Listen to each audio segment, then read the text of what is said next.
ఒక వేటగాడు ఒక గద్దని బంధించుకొని పట్టుకొని తన ఇంటికి వెళ్తుంటాడు. గద్ద వేటగాడితో, నేను ఎలాగో నీ చేతిలో చనిపోతాను, అంతకంటే ముందు నేను నీకు జీవితంలో పనికొచ్చే 2 విలువైన మాటల్ని చెప్పాలనుకుంటున్నాను అని అంటుంది. మొదటిది, ముందు వెనక ఆలోచించకుండా ఎవరి మాటలను నమ్మకు.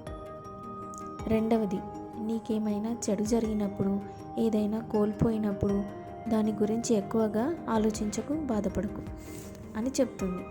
కొంచెం దూరం నడిచాక గద్ద వేటగాడితో, నేను నీకు ఏదైనా విలువైనది ఇచ్చి ఉన్నట్టుండి నువ్వు ధనవంతుడివైతే నన్ను వదిలేస్తావా అని అడుగుతుంది. వేటగాడు ఆలోచనలో పడి, ఏమిటా వస్తువు అని అడుగుతాడు. గద్ద అప్పుడు వజ్రం అని చెప్తుంది.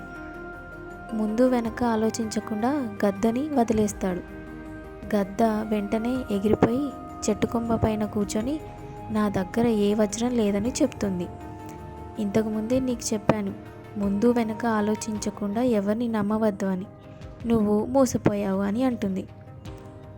వేటగాడు నిరాశపడిపోతాడు.